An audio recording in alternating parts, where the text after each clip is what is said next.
রাম নারায়ণ রাম। আমি প্রথমে ঠাকুর শ্রী শ্রী বালব্রহ্মচারী মহারাজের চরণে জানাই শতকোটি প্রণাম এবং আপনাদের সকলকে জানাই বৈদিক অভিনন্দন। রাম নারায়ণ রাম। এই বলে আমি আজকে তত্ত্ব আলোচনা শুরু করছি। শিব চতুর্দশীর কয়েকদিন পর ঠাকুরকে নিয়ে আমরা কয়েকজন এক জায়গায় হেঁটে যাচ্ছি। যেতে যেতে হঠাৎ রাস্তার পাশে শ্মশানে এক সাধককে দেখে ঠাকুর একটু থামলেন। তারপর হাঁটতে হাঁটতে তিনি সেই সাধকের সামনে গিয়ে উপস্থিত হলেন। ঠাকুর ওর সাথে আলাপ করে জানলেন যে তিনি তান্ত্রিক। সেখানে দেখলাম কতকগুলো মরার খুলি, কতকগুলো বোতল এবং আরও আনুষঙ্গিক কতকগুলো জিনিস ছড়ানো অবস্থায় রয়েছে। ঠাকুরকে দেখে সাধক বললেন, "ব্যাঠো বেটা।" ঠাকুর ওখানে বসলেন। সাধক ঠাকুরের পরিচয় বার্তা জিজ্ঞেস করলেন। ঠাকুর তার পরিচয় বার্তা দিলেন। ঠাকুরকে দেখে তিনি খুব ভবিষ্যৎবাণী করেছেন। তুমি বড় হবে, তুমি ভাগ্যবান ইত্যাদি নানা রকম কথাবার্তা বলতে লাগলেন। আর মাঝে মাঝে সেই সাধক চিমটা দিয়ে মাটিতে বাড়ি দিচ্ছেন ও আওয়াজ করছেন।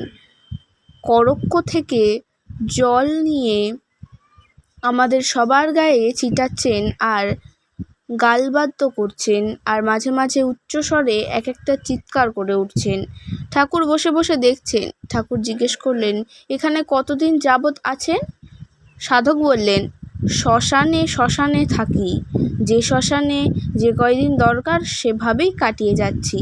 মহাশ্মশানে যখন যাই সেখানে কিছুদিন বেশি থাকি। ঠাকুর বললেন, আপনার এই সমস্ত অনুষ্ঠানের উপকারিতা সম্পর্কে জানতে পারি কি? সাধক বললেন, বাবা, বহু দূর, বহু বাকি, বহু কষ্ট সাধন। ঠাকুর বললেন, কষ্ট সাধনটা কি? সাধক বললেন, ভয়, ভীতি, ঘৃণা, লজ্জা সব ত্যাগ করতে হবে, সবের ওপর ধ্যান করতে হবে, শ্মশানের ভস্ম মাখতে হবে, খুলিতে খেতে হবে, সিদ্ধি এবং কারণে ভরপুর হয়ে থাকতে হবে, সেই ভরপুর নেশার জন্য নয়, সেই মঙ্গলময়ীর চিন্তাতে ডুবে থাকতে হবে, আর নগ্ন অবস্থায় থাকতে হবে। এসব কথা তিনি ঠাকুরকে বললেন। ঠাকুর বললেন, আপনি যে সাধনা করছেন, যে মন স্থির করার জন্য এত ব্যস্ততা, এত অনুষ্ঠান, এই সমস্ত জিনিসগুলোতে যদি মাতোহারা হয়ে থাকতে হয়, আর সংগ্রহের একটু ত্রুটি হলেই যদি আবার বিক্ষিপ্ততায় গিয়ে দাঁড়ায়, তবে তো ভারী মুশকিল। সব না পেলে যদি ধ্যান না হয়, খুলি না পেলে যদি খাওয়া না হয়, চিমটা না পেলে যদি আর একটি অঙ্গের ত্রুটি হয়, এইভাবে ত্রুটির মাঝেই যে রয়ে যাওয়া হচ্ছে। আর আসার সাথে সাথে আপনি যে সমস্ত কথা আমায় বললেন, তোমার মঙ্গল হবে, ভাগ্যবান তুমি, এটাই বা সাধনার কোন অঙ্গ? কেনই বা আমাকে কথা বললেন? আপনি যদি বাস্তবিকই মঙ্গলময়ের চিন্তাতে ডুবে থাকার মনস্থ করে থাকেন, বা ডুবেই থেকে থাকেন, এই ভাষণে কি সেই পরিচয় দিচ্ছে যে আপনি ডুবে আছেন, না ভানের ভান করছেন? আমি যদি এ কথাটা বলি, আপনি কি বলে আমায় বুঝিয়ে দিতে পারেন? আপনার অনুষ্ঠানগুলোর মতো এ বাণীও একটি অনুষ্ঠান জাতীয়তার মধ্যে দাঁড়িয়েছে। বলুন, আপনার কি বক্তব্য আছে? সাধক বলে উঠলেন, আমি ভান করছি? মঙ্গলময়ী আমার উপর এই দোষারোপ? এই বলে সাধক চিৎকার করছেন, তোর সন্তানকে এই অপমান!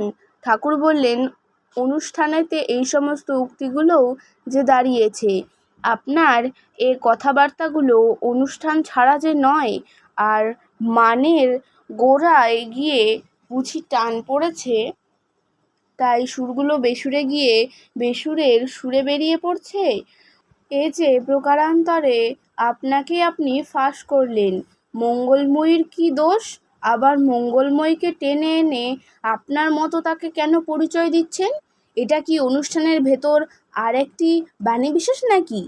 আর এই সমস্ত কি মঙ্গলময়ীর মঙ্গলাচরণের বস্তু বিশেষ নাকি? আর এই সমস্ত বস্তু দিয়ে যদি মঙ্গলময়ীর পরিচয় হয়ে থাকে, তবে বস্তুর অস্তিত্ব যে কি সে বিষয়ে গিয়ে যে নীলের মতন দাঁড়াচ্ছে, অর্থাৎ শূন্যের মতন দাঁড়াচ্ছে। খুলির পরে আর ধুলি ছাড়া কি হবে? আগে চর্ম, মাংস, মেদ, মজ্জা দিয়ে যে দেহ, শেষ সার যখন হয় অস্থি, এ দিয়ে যাত্রা করলে ভস্ম ছাড়া আর কি পাওয়া যাবে বলুন? আপনি উত্তর দিন। সাধক বললেন, হ্যাঁ, তুমি বড় নাস্তিকের মতো কথা বলছো। এ সমস্ত তর্কের বস্তু নয়, এ সমস্ত অন্তরের জিনিস। ঠাকুর বললেন, অন্তরের জিনিস যদি বস্তুত্ব হয়েই থাকে তবে স্থূল জিনিস নিয়ে মারামারি করছেন কেন?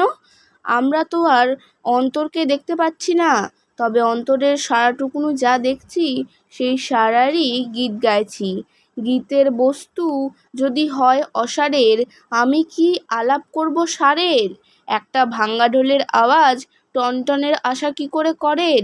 ঢ্যাপ ঢ্যাপের আওয়াজই যে হবে। তখন সাধক বললেন, আমার আসনে চলো। তার আসনের দিকে নিয়ে গেলেন। সেখানে একটু খুঁড়ে তিনি দেখালেন কয়েকটা মোড়ার খুলি। সেখানে তার আসন পাতা রয়েছে। তিনি একটা বোতল থেকে কারণ ঢাললেন। তারপর তিনি মা মা বলে পান করলেন এবং চক্ষু মুদ্রিত করলেন আর বললেন, এ অপমান এখনো সহ্য করছিস? মা, তোর অভাগা সন্তানের কোনো দাম নেই? ঠাকুর বললেন, এত ঘাবড়াচ্ছেন কেন? এর আগেই আপনি বলেছেন যে মান, অপমান, লজ্জা, ভয়, ভীতি, ঘৃণা ত্যাগ করতে হয়। কঠিন সাধন, একটু গালিতেই যেন আঘাত লেগেছে। এটা কোন স্তরে গিয়ে পড়ে? আরও তো অনেক বাকি রয়েছে, অল্পতেই যে পরিচয়। এর মধ্যে সাধক কতগুলো পচা গলা কি যেন ছিল, সেগুলো খেতে আরম্ভ করলেন। ঠাকুর বললেন, এটা কি বীরত্বের প্রকাশ, না সাধনারই কোনো অঙ্গবিশেষ, না মহাপ্রসাদ? সাধক বললেন, এরকম করতে পারবে? ঠাকুর বললেন, আমি না পারলেও আমার বাড়ির পালিত কুকুরটি পারে। সে তো দেখছি তাহলে মহাতান্ত্রিক। আপনি আর কি পারেন? সে নর্দমা নালার পচা গলা সব উচ্ছিষ্ট মহাপ্রসাদের তুল্যে গ্রহণ করে, আর সঙ্গম করতেও সমস্ত কুকুরকেই সে তার নিজের স্ত্রী বানিয়ে নিয়েছে। কি মা, কি বোন, আর তো কথাই নেই। সদরে তার দ্বার খোলা। সে সব ত্যাগ করেছে, তার কৃপা পেয়েছে কি না এখন পর্যন্ত টের পায়নি। তবে আমার দ্বার রক্ষক হিসাবে আছে, আর মাঝে মাঝে যখন আমি বিশ্রাম করি তখন পায়ের কাছে এসে আলাঢুলা করে। পেলে তো করতো না আমায়। যদি সে সাড়া পেত তবে দু একটি উপদেশই দিত, আর সবাই গিয়ে তার কাছে নত হয়ে পড়ত। তবে রাত্রিবেলায় ভয়ে তার কাছে কেউ এগোয় না, রূপটি জানে কি না তাই। আপনি যে সমস্ত মহাপ্রসাদ গ্রহণ করছেন আমরা এগিয়ে আসতে পারছি না, অভ্যস্ত নই বলে। তবে এক জাতীয় অভ্যস্ত তো আছেই। আপনি না হয় নাড়িভুড়ি পচা, আর একজন না হয় মুরগি ভাজা, কেউ না হয় খাচ্ছে কুত্তা ভাতে, আর কেউ না হয় খাচ্ছে মাছ ভাতে। প্রকারান্তরে সেই মহাপ্রসাদই তো সবাই খাচ্ছে। বিশেষটা কি? আপনি বুঝি ভাবছেন এ দেখিয়ে একটা বাহাদুরি নিয়ে যাবেন? অসম্ভবটা সম্ভব করছেন আর লম্ফ দিয়ে পর্বত ডিঙাচ্ছেন।